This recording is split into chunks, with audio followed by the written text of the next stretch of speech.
Hello everyone and welcome. I just wanted to take a moment to express my gratitude for all the love and support you've shown for this channel. End of the conversation, we are going to learn new words. So don't skip that part. We always strive to pick topics that can bring value to your lives. Today's topic is no exception. Dealing with negative people is something we all face. So, let's start the episode. Hello and welcome, Julia and Anna. Thanks for joining our podcast. We are thrilled and excited to be here. We hope our audience is going to learn many things from this podcast episode. So, Anna, do you ever deal with negative thoughts in your mind? Yes, very often I have to deal with my negative thoughts. Some of the thoughts come automatically. For instance, when I am faced with a new challenge, I sometimes have feelings of self-doubt and worry. I got you now. Do you think that negative thoughts are dangerous? I believe that negative thoughts can be harmful if they are allowed to take over and dominate our mindset. They can lead to increased stress and anxiety, and even impact our physical health. Absolutely. It's important to acknowledge negative thoughts, but also to actively work on reframing them into more positive and productive perspectives. True, Julia.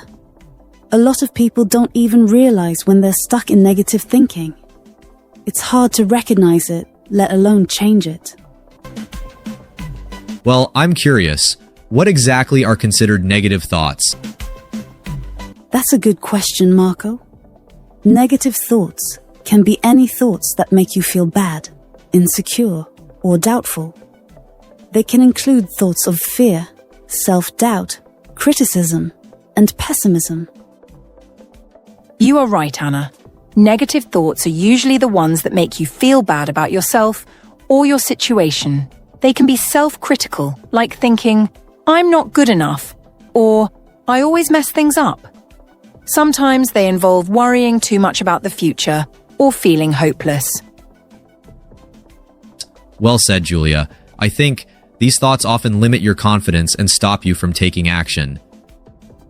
Why do I randomly get negative thoughts? I'm sorry to hear that you're experiencing negative thoughts. Sometimes negative thoughts can arise due to various reasons such as stress, fatigue, or even past experiences. You are right, Julia. When you're under pressure or going through a tough time, your mind can go into overdrive, focusing on worst-case scenarios or self-doubt. It could also be a habit you've developed over time, where your brain automatically leans toward negative thinking because it's used to it. Other times it's influenced by external factors like past experiences, people around you, or even things like lack of sleep or poor health. Yes, Marco. The key is to notice these thoughts when they arise and not let them take over. Once you're aware of them, you can challenge them and shift your focus to something more positive or realistic. Do people who constantly have negative thoughts create negative vibes around them? Is that true or false? I believe that people's thoughts can indeed impact the energy they bring into a room. When someone consistently harbors negative thoughts, it can create an aura of negativity around them. You are right, but it's not always as straightforward as saying that one's negative thoughts automatically create negative vibes, but there does seem to be a correlation in many cases.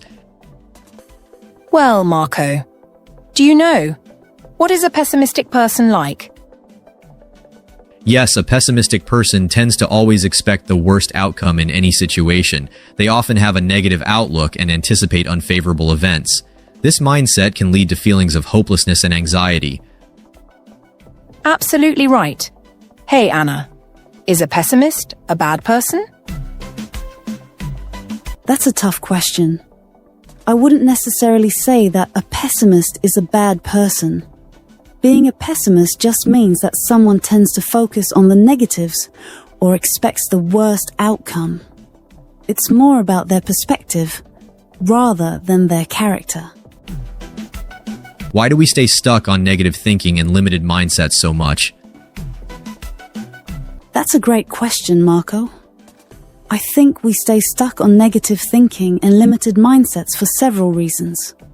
For one, our brains are wired to focus on potential threats or problems as a survival mechanism.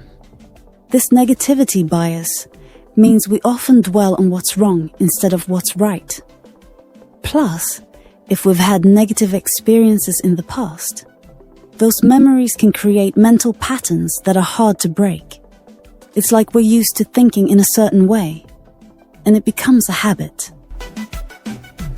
I totally agree with you, Anna. Another factor could be fear. Fear of failure, judgment, or even fear of change.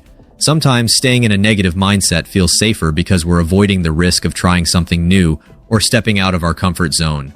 Also, the people around us or the environment we're in can reinforce those limiting thoughts.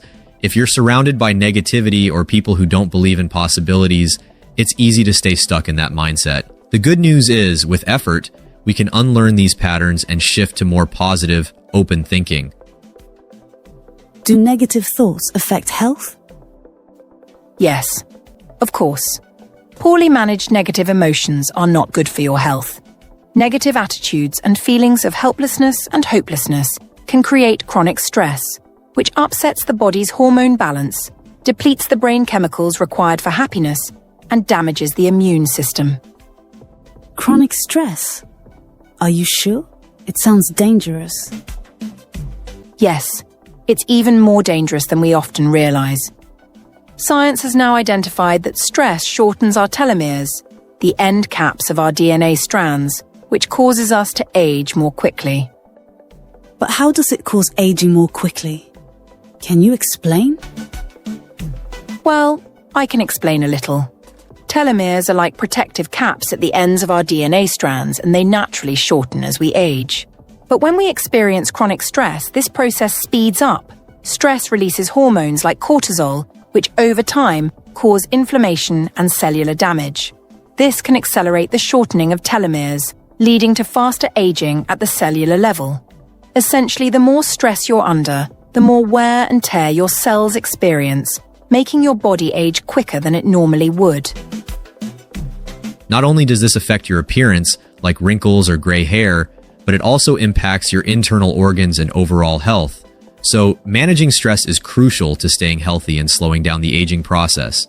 It's a bit like giving your body a chance to rest and repair instead of constantly wearing itself down. Oh my God, sometimes we overthink. And this leads to negative thinking. Yes, that's exactly right.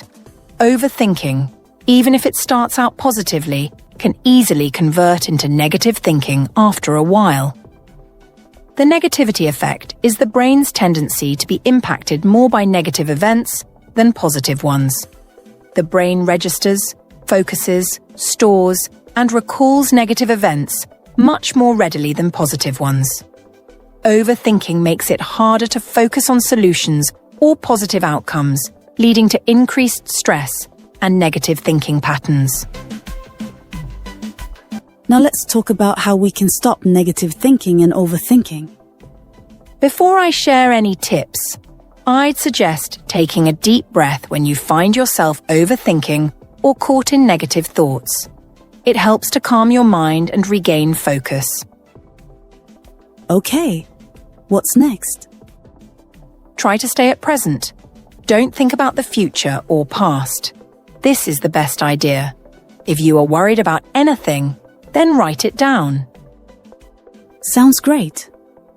Writing down can be helpful. Focus on generating solutions. If you find yourself overthinking, focus on generating solutions. Practice self-compassion. Dwelling on past mistakes keeps you from letting go. Let's practice past tense today. Can you start by telling me what you did on Saturday? Okay, on Saturday, I went to the park with my friends. Nice. Why did you go to the park? We wanted to play football. Good. How would you say we play football in the past tense? Oh, we played football. Correct. And after football, what did you do? After football, we ate lunch. Great. Was it a picnic or did you eat at a restaurant? A picnic.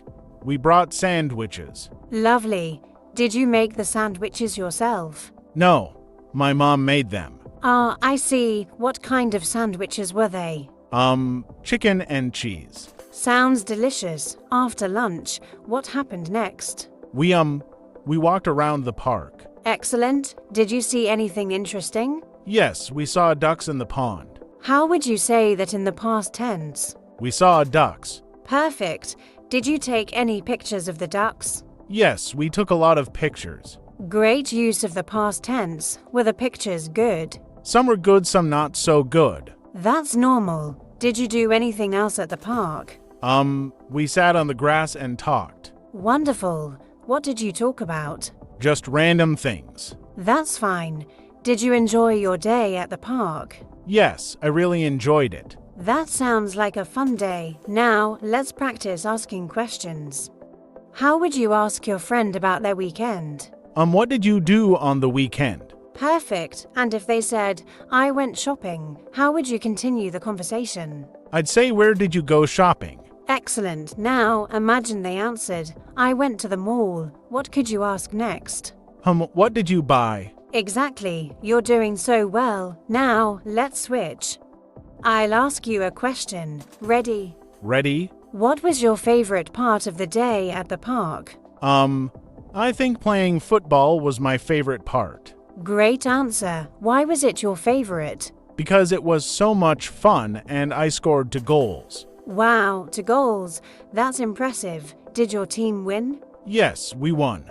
The score was 4-2. Fantastic. How did you feel after the game? I felt very happy and a little tired.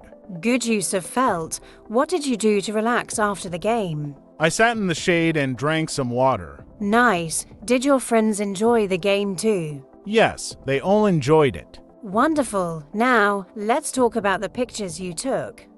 Who took the best picture? My friend took the best picture of the ducks. How would you describe the picture? It was very clear and the ducks looked so cute. That sounds amazing. Did you post the picture anywhere? No, not yet. Maybe I will post it later. Good idea. You could write a short caption for the picture. What would you write? Maybe a beautiful day at the park with cute ducks. That's perfect. It's simple and descriptive. Let's practice one more thing. Can you summarize your day in 3 sentences? Okay, I went to the park with my friends. We played football and had a picnic. Then we walked around, took pictures, and saw ducks. Excellent summary. You've used past tense perfectly. How do you feel about your English today? I feel good. I think I'm getting better. You definitely are. Keep practicing like this, and you'll improve even more.